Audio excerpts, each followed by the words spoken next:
Welcome to the part 2 of the PostgreSQL tutorial. In this video, we will see about how to create a database and restore the database. That we will create a blank database, then restore the database using a backup of a database that we will download.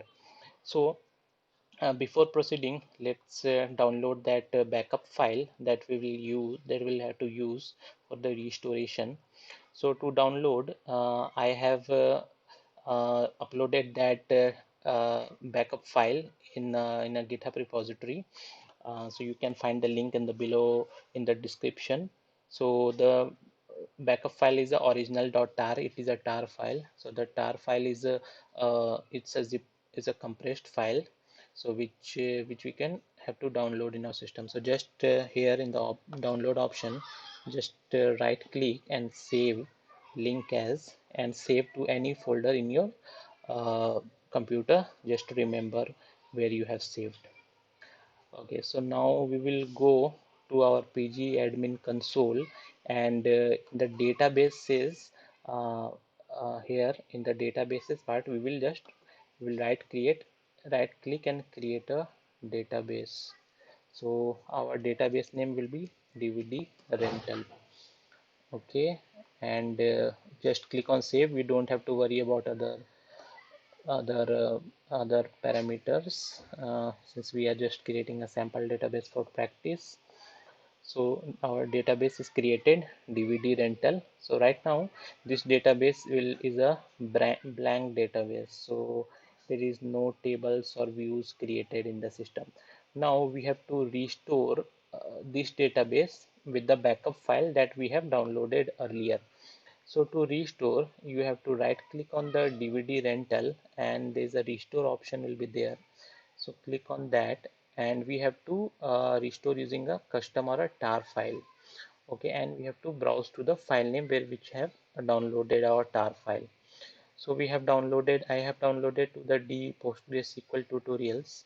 If you can't see, you can go to the format here option and select all files and select the original.tar, select, and then restore. Okay, so this will begin it will create a restore job, and it will start restoring the database. To see more details, you can see the logs here, which objects are created. So right now our restoration is successfully completed.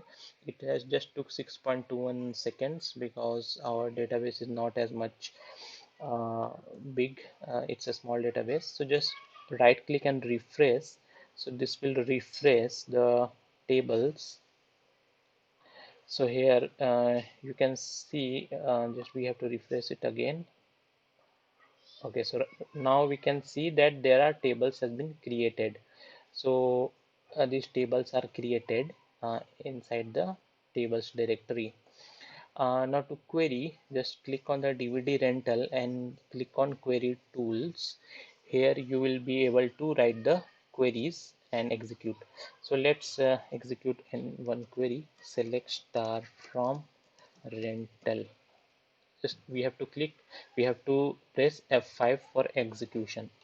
So this DVD rental is a database for all the DVDs that has been rented out along with the DVD details. So here you can see there's a rental ID, rental date, and inventory ID. Inventory ID is the DVD that has been rented, customer ID whom the DVD has been rented, and the return date and the last update date. Okay, so we will be using this in this database in the coming sessions, and we will practice the SQL queries. So hope this is useful to you. We will meet in the next video. So just keep watching, stay tuned. Thanks.